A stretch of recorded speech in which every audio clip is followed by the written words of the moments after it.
Welcome to episode 1 of the No Flags podcast. I was browsing the internet and I decided, you know what? There aren't enough dudes that have podcasts, so I decided to start one. So this is hopefully going to be a weekly thing. The normal film rooms are always going to take priority, so I don't want to promise that, but this will be a good chance to talk about stuff that's less structured and doesn't necessarily fit into a single YouTube video. For this first episode, I'm going to be recapping the Saints game, answering mailbag questions. We've got a ton of those to get through. Before we get into it, I want to remind you to subscribe, follow me on Twitter, and check out my Patreon if you haven't already.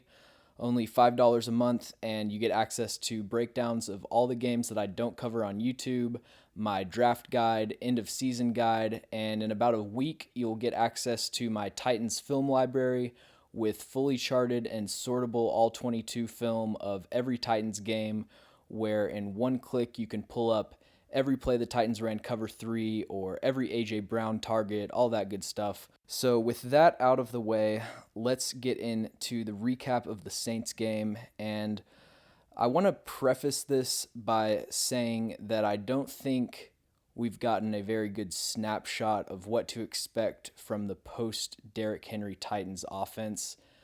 From the standpoint of kind of figuring out how effective the Titans offense is going to be without Derrick Henry, it wasn't really ideal that we face the Rams and then the Saints, who are arguably, I would say, two of the top 4 defenses in the NFL. So how much of the Titans' relative ineptitude offensively has to do with losing Derrick Henry, and how much of it has to do with the fact that the competition level was significantly increased from the previous weeks? I think that has yet to be determined. The upcoming stretch that we have with a lot easier strength of schedule, I think, will be a good kind of balancing factor to kind of see what we can expect from the post-Derrick Henry Titans offense. I'm not really drawing any conclusions from these past 2 weeks. I think that we have the pieces, especially if we get healthier outside of Derrick Henry, to still be an effective, top 10, top 12 offense even without Derrick Henry. So I'm not really too worried. Wanted to just kind of go through player by player and talk about some of the things that really stuck out to me from the Saints game. So Ryan Tannehill, when I watched this game on the broadcast, I was not very impressed by Ryan Tannehill, but watching the film a lot more closely, it really kind of set in how much Ryan Tannehill really is carrying this offense.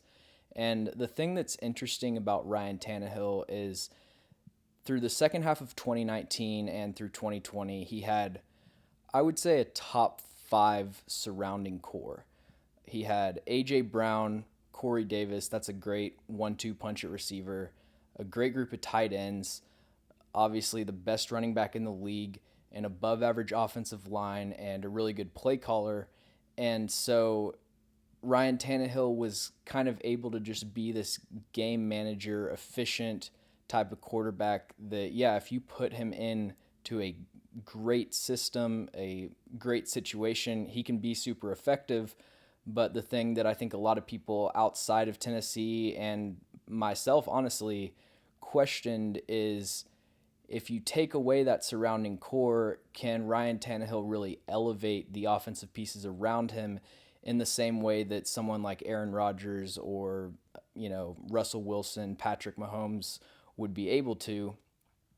And you've definitely seen Ryan Tannehill's production take a pretty significant dip, but I've honestly been just as, if not more, impressed by Ryan Tannehill this season than I have the past 2 seasons.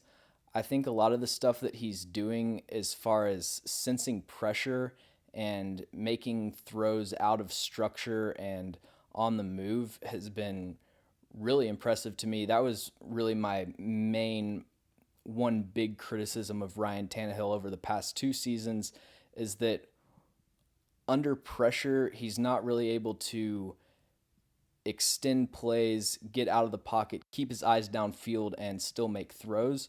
He's had I need to put together like a cut up of all of the times that Ryan Tannehill has gotten pressured, scrambled out of the pocket, delivered an absolute dime that one of his receivers dropped. I was listening to the PFF podcast. I think it was Steve Palazzolo said that Ryan Tannehill has the highest number of big time throws of any quarterback that have been dropped.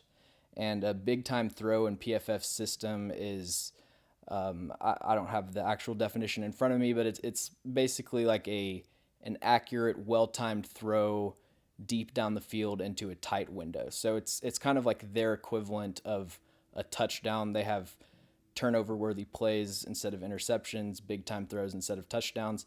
But the point is that his surrounding core has not helped him very much at all. Obviously, you have the offensive line issues, you have an injured receiving core, plus your one quote unquote good receiver, A.J. Brown, is having drop issues. And then obviously the running game has taken a pretty significant dip. But I thought that outside of that one throw that Marcus Williams intercepted, but it got called back from the roughing the passer call, I thought outside of that, Ryan Tannehill played a really good game. And so I'm really not worried about Ryan Tannehill going forward. I'm actually pretty excited with kind of an easier schedule. I'm excited to see him kind of put the team on his back a little bit more and just for his sake, kind of prove that no, I'm a legitimate top 12, top 10-ish quarterback in my own right. I'm not someone that got paid $35 million to hand the ball off to Derrick Henry. I'm not too worried about Ryan Tannehill. Wanted to talk about Taylor Lewan, who is, in my opinion, the second most unfairly hated or criticized Titans player. We'll get to the first in a little bit, but he's kind of an example of, I think that Taylor Lewan is someone where he has the Bussin' with the Boys podcast. He has a loud personality. And so anytime there's offensive line issues or anytime he does give up a sack, he becomes like this lightning rod catch-all for every single ounce of criticism of Tennessee's offensive line. The reality is that outside of the Cardinals game, which was his first game back from a torn ACL, and he just looked completely overwhelmed, outside of that, he's been a top 10 left tackle in the NFL. And especially when you look at like the last 4 games or so, I mean, he's been really good. He had one bad rep where Marcus Davenport was able to kind of bull rush him. I don't know if he got charted with giving up a sack or not. But yeah, he had one bad pass blocking rep. He's been mauling dudes in the run game. One thing I've noticed with Taylor Lewan, and it serves as a pretty stark contrast to a lot of Tennessee's other offensive linemen, is Lewan is so good at the second level blocking linebackers. We'll get to Nate Davis in a second, but one thing that Nate Davis has always seemed to struggle with, oddly enough, is, he can get to the second level, but just in terms of being able to accurately land a block against a linebacker that's trying to dodge you, he really struggles with that. Taylor Lewan, when he gets out on the move, he's rarely missing, and he's pile driving people into the ground. I think that it's definitely still possible that once we get to the offseason that Taylor Lewan does get cut for cap reasons, and it potentially could have something to do with his health. Obviously, it's a long season. We'll see if he's able to stay healthy. But at this point, I wouldn't say that Taylor Lewan is going to get cut because of poor play. I think he's been really good. Nate Davis, on the other hand, has been probably the biggest disappointment for me in terms of a single player performance over the first half of the season. He's never been a good pass protector. That's just kind of something you live with. You live with the fact that he adds a ton of value with his run blocking, and he's going to have a few brutal pass protection reps every game. Um, the pass protection has not improved. It's arguably gotten worse this season, but the run blocking has taken a significant dip as well. Last year, every game there would be two or three just insane reach blocks that Nate Davis would pull off, where I would watch it and think there's only three or four other players in the NFL that can pull this off. And he's just not really been able to block outside zone as effectively as he did last year. Obviously, he's been dealing with an injury, but he didn't really look good run blocking early in the season. When it comes to like gap stuff, he's just not getting very much push at the line of scrimmage. I don't think it's bad enough that you think about cutting Nate Davis.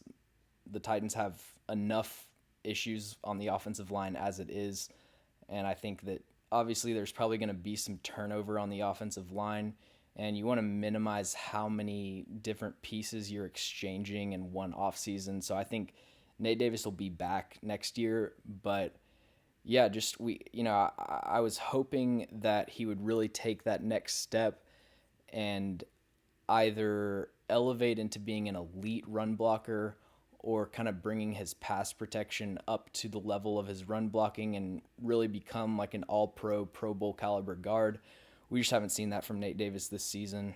And then another thing on the offensive line to monitor is Roger Saffold has had 3 straight abysmal games in pass protection.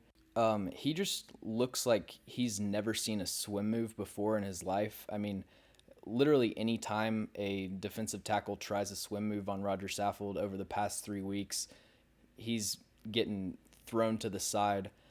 Again, you never know with injuries. He was playing really well before that, so we'll kind of see as the season goes on. But Roger Saffold has been another disappointment on the offensive line in recent weeks. Moving on to the defense, Jeffrey Simmons, I said this in my Patreon film room for the Saints game, but Jeffrey Simmons over the last 3 weeks has had the best 3-game stretch of his career. To me, the most dominant game of his career is the Minnesota game in 2020 and the Houston game in 2020. He just looked like he was on a completely different planet from the rest of the players that he was facing. But those 2 games were against objectively terrible interior offensive lines. He's been consistently rushing the passer against Indianapolis, LA Rams, and the New Orleans Saints, which are 3 really good offensive lines. And it's not like him just coming free on stunts, getting cleanup sacks, coverage sacks. He's winning with technique, power. He's winning in just so many different ways. And so as someone that might have been considered critical of Jeffrey Simmons heading into the season, I don't think I was. I just think that he had a significant amount of development necessary to get to that elite tier 1, tier 2 level. As someone who thought that he had a lot of development, it's great to see that development playing out. And I think that he's well on his way to being a tier 2 interior defensive lineman. Aaron Donald is still, to me, tier 1 by himself. I think people talk kind of reckless about Aaron Donald and don't give him enough credit for the fact that he's, the best defensive player that I've ever watched, at least. But Jeffrey Simmons, I think, definitely has a really good chance to be in that tier with Cameron Hayward, Chris Jones, if he's not there already. I've been really impressed by Monty Rice so far.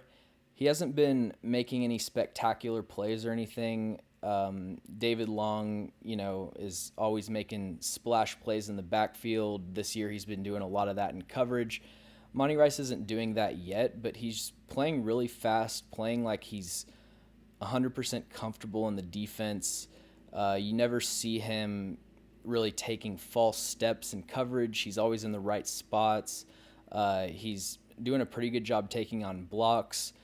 being really secure in his gaps. So, linebacker is an insanely tough position to transition from college to the NFL.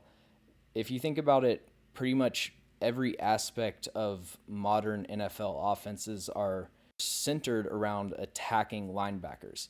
Play action is designed to draw linebackers in and then attack the middle of the field.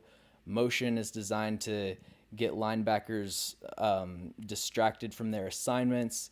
You've got guards pulling, creating new gaps, closing off other gaps. I mean, the entire Shanahan new variation of West Coast offense is basically designed around taking advantage of the fact that linebackers have an insanely tough job to do in the NFL. And so let's exploit the fact that most linebackers can't do that.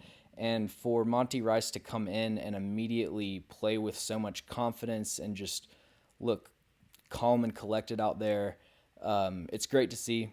And with Rashaan Evans and David Long out, obviously it's great that we have someone alongside Jayon Brown who we feel comfortable starting. So I defended Taylor Lewan earlier, and now I'm going to defend who I think is the number one most overhated Titans player, and that is Jackrabbit Jenkins. He gave up one play against the Saints. It was a touchdown, which I'll talk about in a second, but he had 4 or 5 plays where he got I don't know if it would technically be charted as a pass breakup, but he got targeted. He was in perfectly tight coverage, and he prevented the ball from being completed. He had the game-winning or game-sealing pass breakup on the 2-point conversion.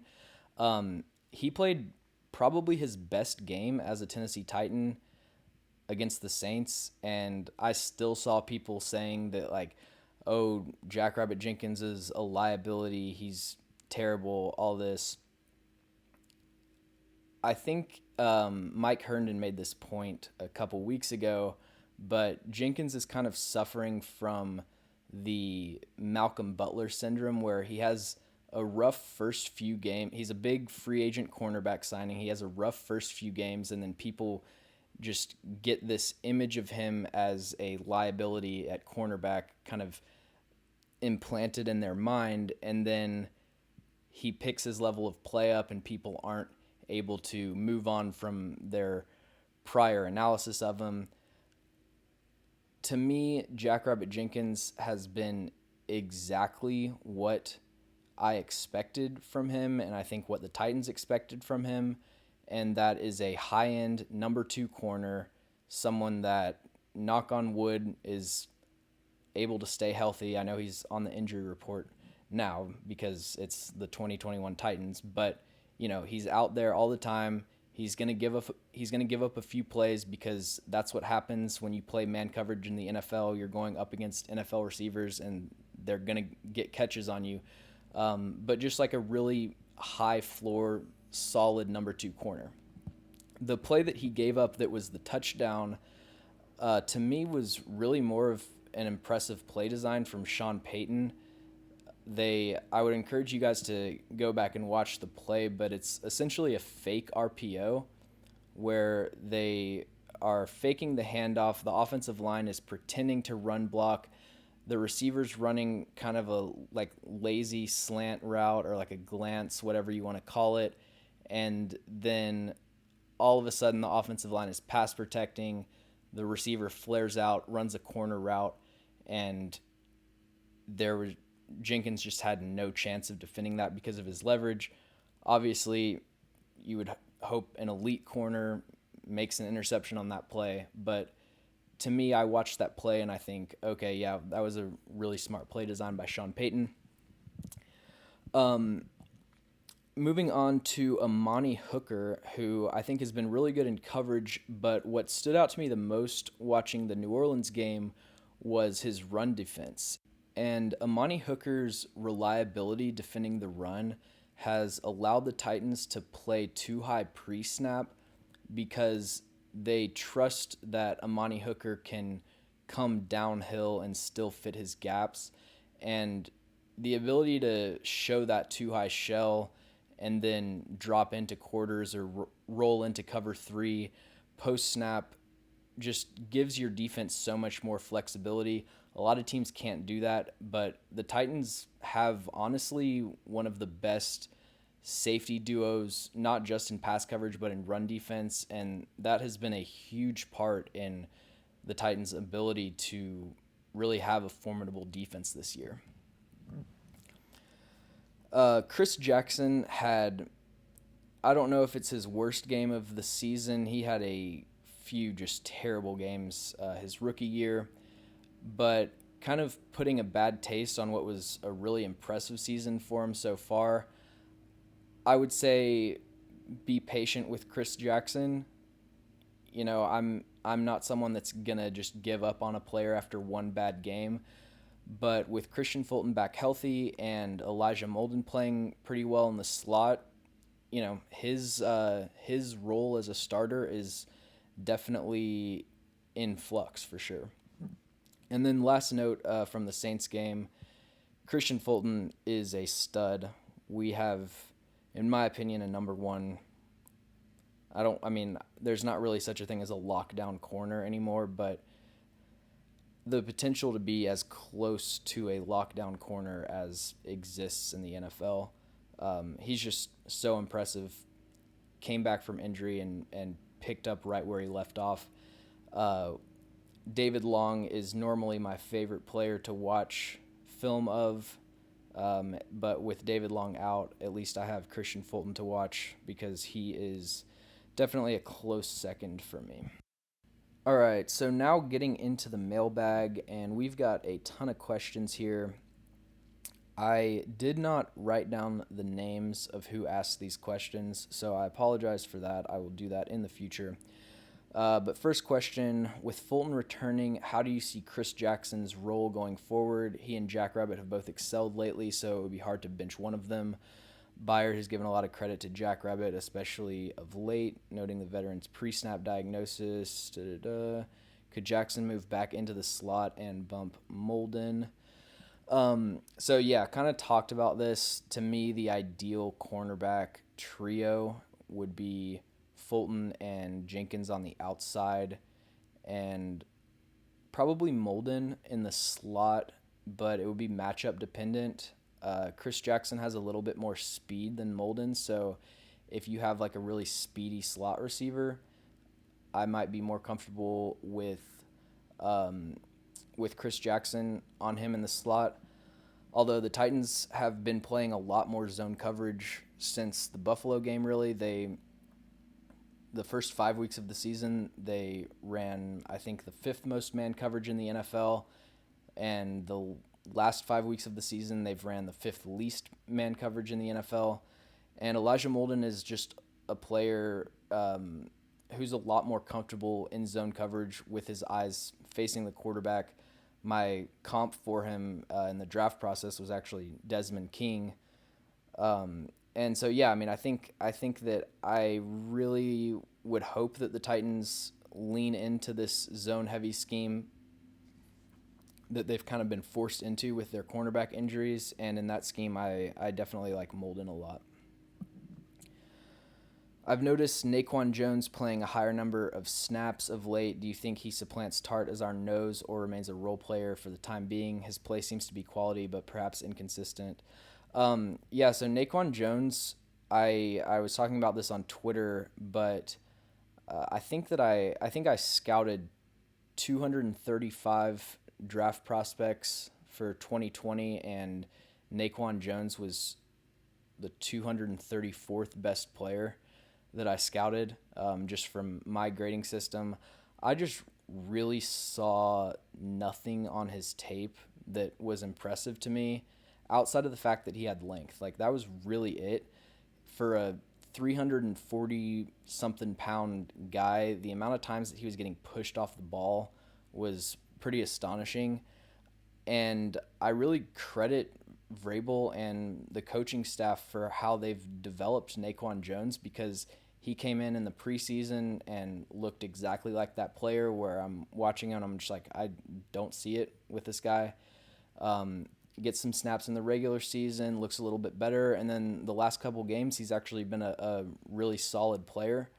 I think that Tier Tart is the starting nose tackle when he's healthy. That's probably the decision that I would make, and the decision I expect the Titans to make. But if Naquan Jones can be depth on the defensive line, that's great.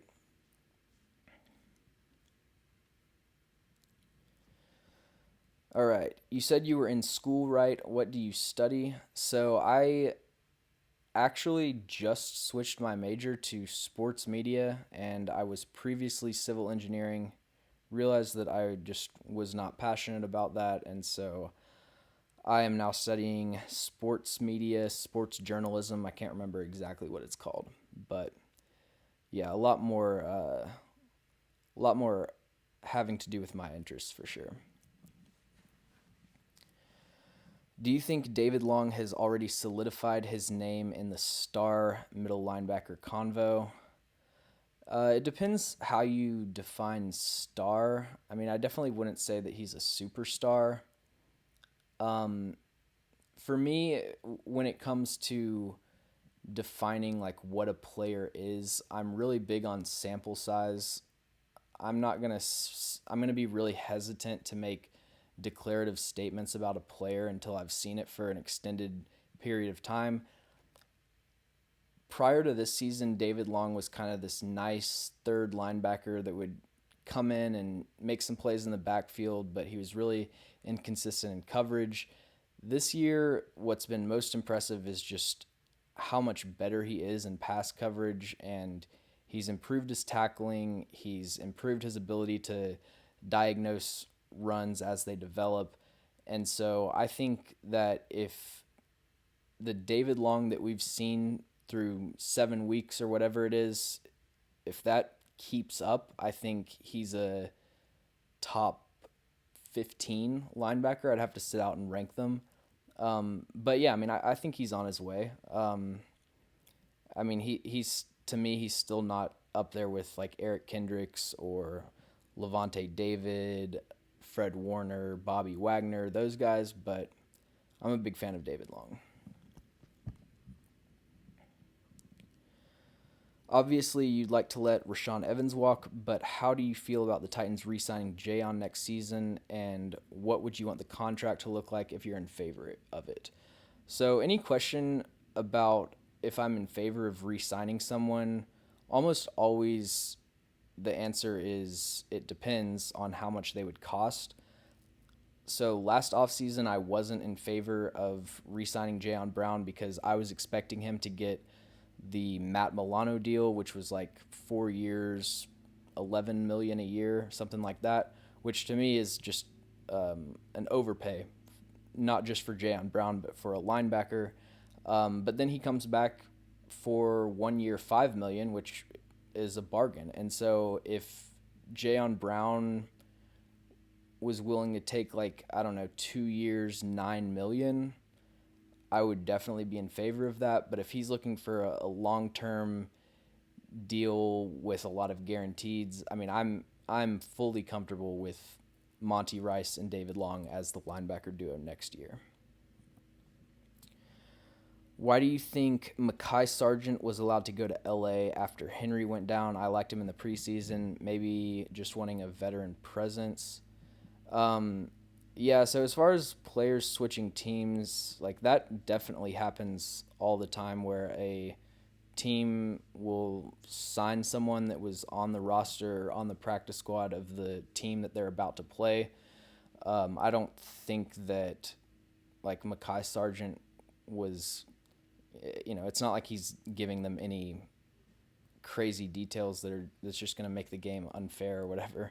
But yeah, I really liked Mekhi Sargent. I mean, every people are trying to say like that the Mekhi Sargent hype was out of hand or whatever. I mean, you see undrafted late round running backs all the time come in and play really well, and you watch the way that Mekhi Sargent evades tacklers and just adds that elusive element that none of the Titans running backs have. I mean, like even from Derrick Henry, Darrington Evans, Jeremy McNichols, and then the veterans that they've added now, I really thought that Mekhi Sargent could potentially have a role.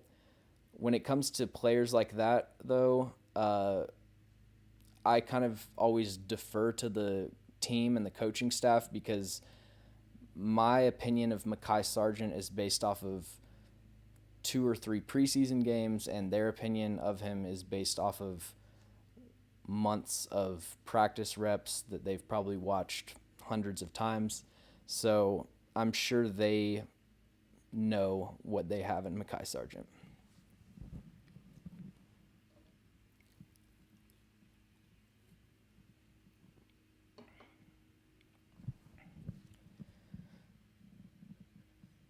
Seems like Tennessee's defense is being played to prevent anything deep, which happens to be the strength of the teams we've beat most recently. What teams coming up this season might be better equipped to take advantage of the way that our defense is playing? So, yes, like I mentioned before, we have switched pretty drastically. We've switched our coverage philosophy from playing a lot of cover one to now playing mostly cover three and quarters coverage. And that definitely had to do with the fact that we were just so decimated with cornerback injuries. And I'm really interested to see with Christian Fulton back and ostensibly the entire cornerback room is relatively healthy. I'm interested to see if they switch back to the single high man coverage scheme that they've kind of run for the past few years, or if they just stick with what was working. As far as what teams would be better equipped to take advantage of like zone coverage, I mean that's going to be teams that have a really effective underneath game. Looking at our schedule, I mean, I guess I would say the Patriots. Uh, you know, I'm looking at I look at basically the Patriots, Steelers, and 49ers are the only semi-competent offenses that we're going to be facing for the rest of our schedule. The Steelers with Big Ben are the definition of dink and dunk offense. The 49ers, kind of hard to diagnose because they've gotten away from the 12 personnel play action deep dig over the middle of the field. They're running a lot more shotgun. But the thing is, when you face a team that runs a lot of screens and a lot of RPOs, they're going to play a lot less off coverage. They're going to play tighter to the line of scrimmage. So, yeah, I don't really think that there's any teams that are on our schedule that are like crafted in a lab to beat zone coverage or anything like that. Who are your best and worst case scenarios for which teams the Titans meet in the playoffs and why? So, worst case scenario to me, I'm tempted to say the Chiefs. It depends on if the Chiefs are able to get back to their former selves. Like if the Chiefs get back to 2019 Chiefs, I think that they're the best team in the AFC, and so I would say the Chiefs are the team that I would least like to face. Best, I would say, would be the Chargers, assuming that Derrick Henry's back for the playoffs. The Chargers are one of the most matchup dependent teams in the league, in my opinion. They are just not built to play against a physical 12 personnel, run it down your throat type of team. Jerry Tillery, who plays 3-tech for them, is one of the worst run defending defensive linemen that I've watched this season. I mean, it doesn't matter if it's a double team, single team, zero team, someone looking at him, he gets pushed back 5 yards. And their entire front is kind of like that. They play a lot of too high. They sell out to stop the pass. And I think if the Titans' run game is rolling, the Chargers would be one team that would just match up terribly against the Titans. So I'll probably be rooting for a Chargers matchup as it stands today. What's the best football game that you've personally attended? I attended the Titans Cardinals game where Vince Young led. I'm pretty sure it was a 99-yard game-winning drive, uh, touchdown as the clock expired to Kenny Britt. So yeah, I think that's probably the best game I've ever attended. If you could work for an NFL franchise in any capacity, what role would you like to be in? Uh, One that was not in the spotlight at all. Like whatever role an NFL team had where people would never tweet bad things about me my uh, would be my pick. What's your favorite sport that isn't football? Basketball. I played basketball pretty much all throughout high school. I think I quit like my junior or senior year. But yeah, I went to the high school that Darius Garland, who plays for the Cavs, I was like a senior when he was a freshman. I remember we were all expecting that like once people graduated, we would get to start, and then Darius Garland comes in, starts as like an eighth grader, and it's like, all right, yeah, I'm not just gonna ride the bench. Which players on the Titans roster do you see as the best value for their contract? So not including rookies, because the answer would just be every good rookie that we have, or every good rookie contract player that we have. I mean, Jayon Brown, 1 year, $5 million is great value. Um, Honestly, Derrick Henry. I mean, I'm like the last person to say that like paying a running back is a good thing, or that a running back on a contract extension is good value, but Derrick Henry definitely is taking a hometown discount, I would say. Um, and I would say guys like Kevin Byard, people who signed their extensions a few years ago, the cap's always increasing, and so contract extensions from 4 years ago are going to be bargains. So yeah, I'd probably say Derrick Henry, Kevin Byard, Jayon Brown, unless I'm forgetting someone huge. Halfway through the season, what has surprised you the most about this team? Well, if I was doing this before the Saints game, I would have said Chris Jackson. I expected absolutely nothing from Chris Jackson, and he's been a really pleasant surprise. I still think he's had a really nice season, and he's added a lot of value to the Titans defense, but there's no denying that he was pretty much a train wreck against the Saints. But I would say Christian Fulton probably. I definitely expected Christian Fulton to be a key player for us, but I didn't expect him to be as good as he's been this season. And that's just so huge for the Titans going forward, because when you look into next year, now we're not relying on Caleb Farley to be a number one corner. We're not saying the fate of our cornerback room lies in the hands of Caleb Farley. It's we have our number one, and if Caleb Farley can come in and be that number two, that's great. If he fully lives up to his potential and we have two number ones, that's even better. What is your least favorite thing about the NFL? This is an easy one. Well, the like the taunting rules and the roughing the passer kind of stuff, that's obviously one of my least favorite things, but I won't talk about that because everyone talks about it. But I would say overtime rules. I think that the fact that you can lose the coin toss and then never get to touch the ball and lose the game is kind of ridiculous. The other thing I would say is that I think with the amount of technology that they have, so much more stuff should be reviewable just from like upstairs. That nerdy dude from New York that comes in, Gene Steratore maybe, like there should be 30 of those guys and one or two guys watching every game that can just call in and say, hey, that holding call that shouldn't have been a call or whatever. I mean, I it's kind of why I never have really been a guy that blames refs, because the human eye is just so flawed, and you're trying to judge the most athletic people on the planet, and whether they were 1 inch out of bounds or whatever. It's like, that's just you're setting yourself up for so many bad calls, and you have the technology available to theoretically have perfectly refereed games. So why don't you do that?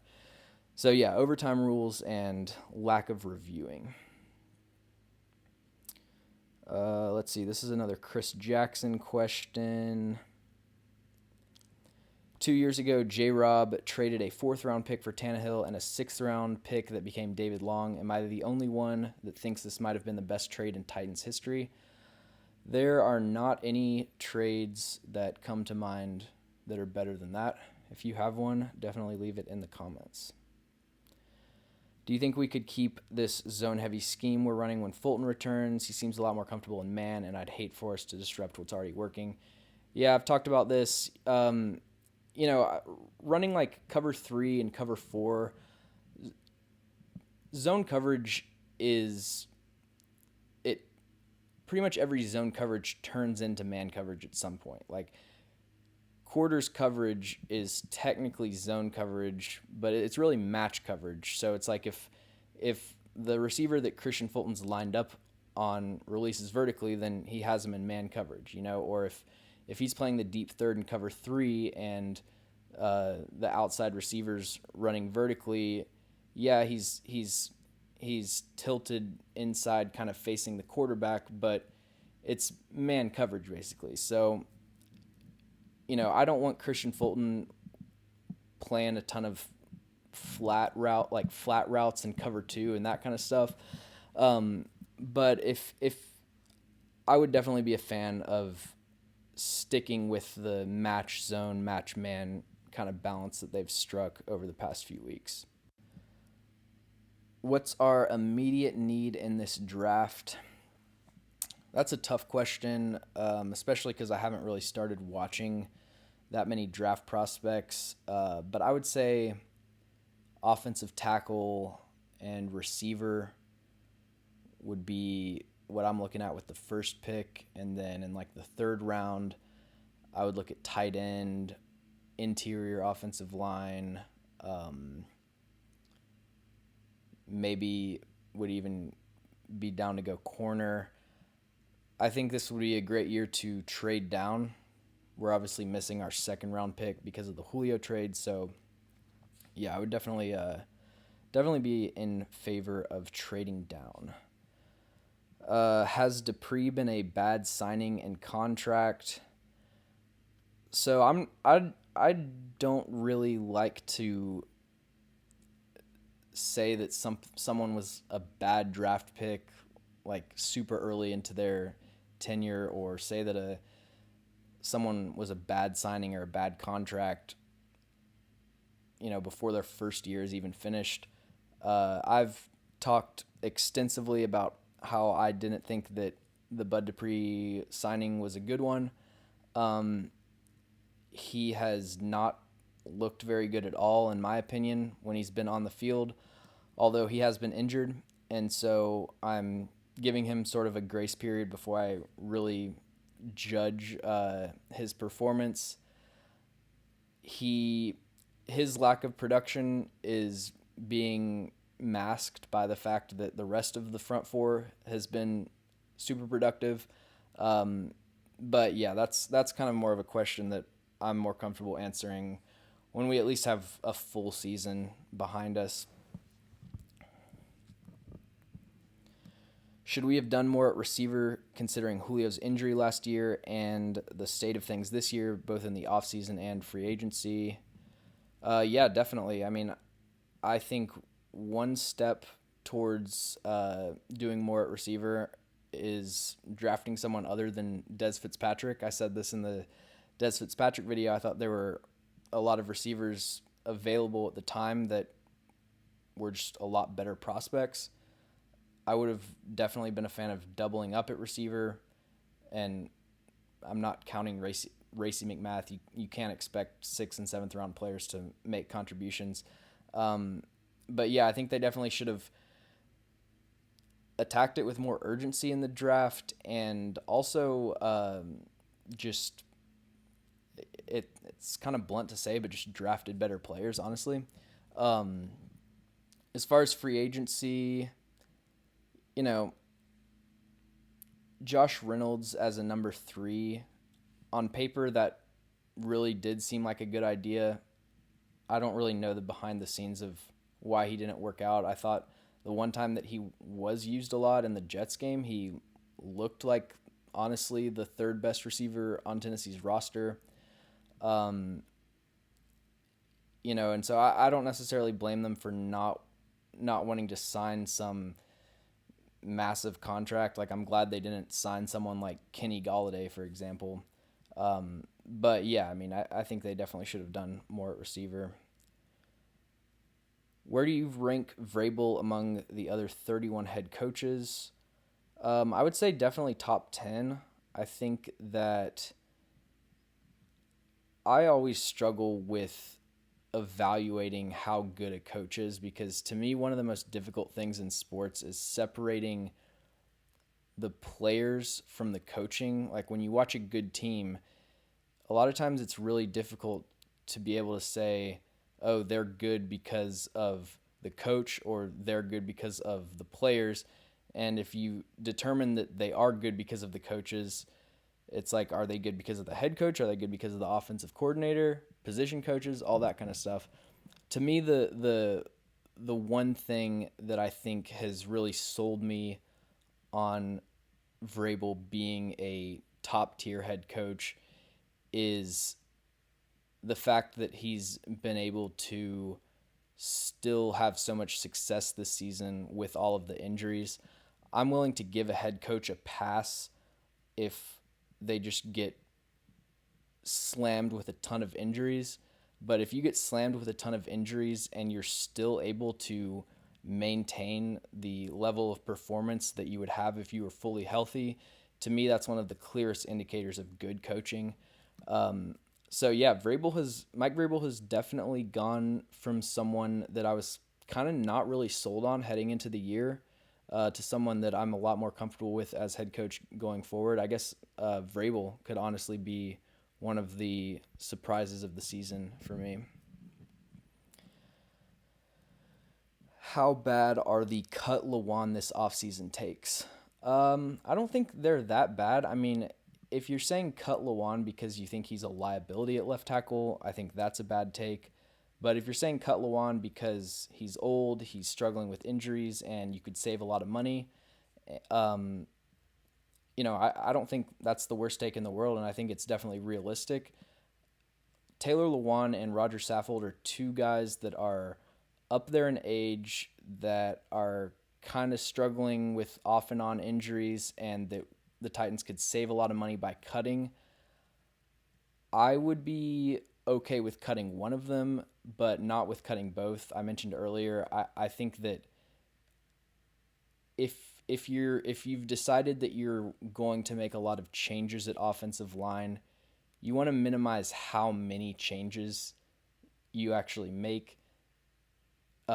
Switching out all 5 offensive linemen, for example, even if you're upgrading at every position, there's still going to be that adjustment period. So to me, when you talk about upgrading or refreshing the offensive line, I take the approach of make one change here and then see how that goes, and then maybe make another change, kind of slow play it.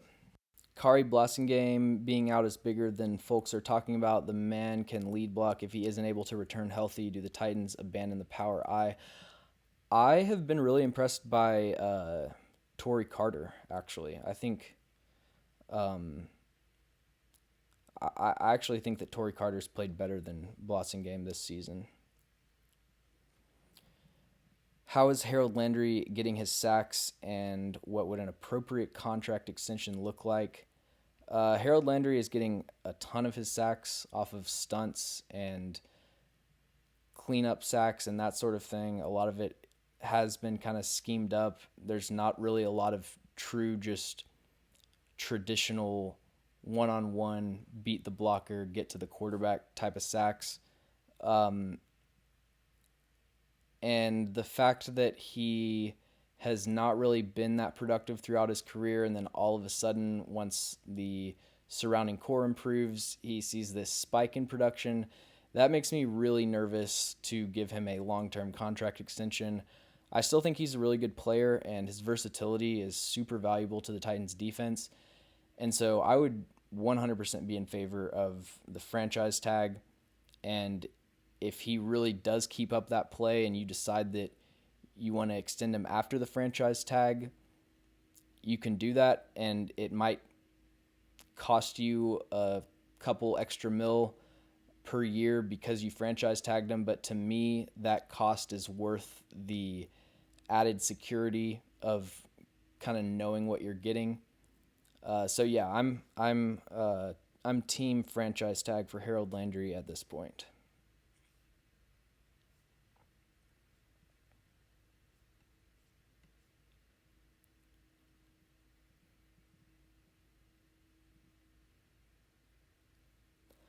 Let's see. Can you break down the potential AFC playoff teams and if we'd be a good matchup and if there are teams in the running we would want to avoid in the postseason?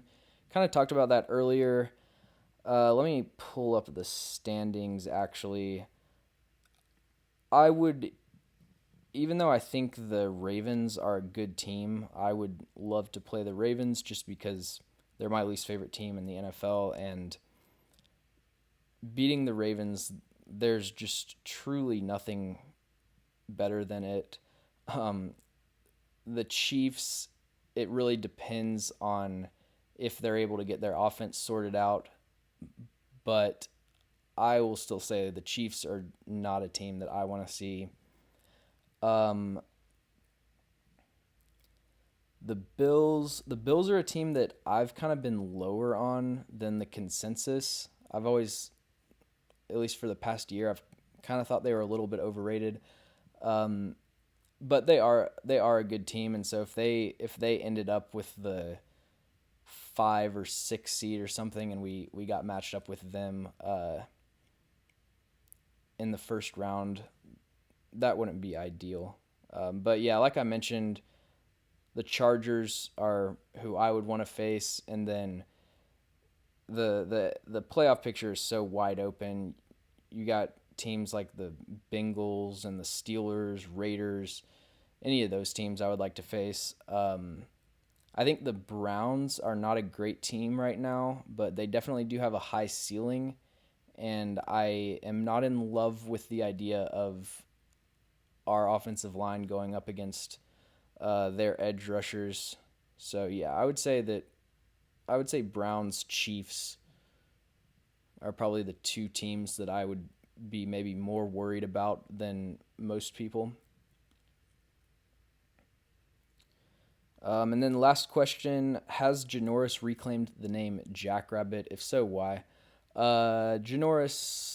Jackrabbit never lost that name.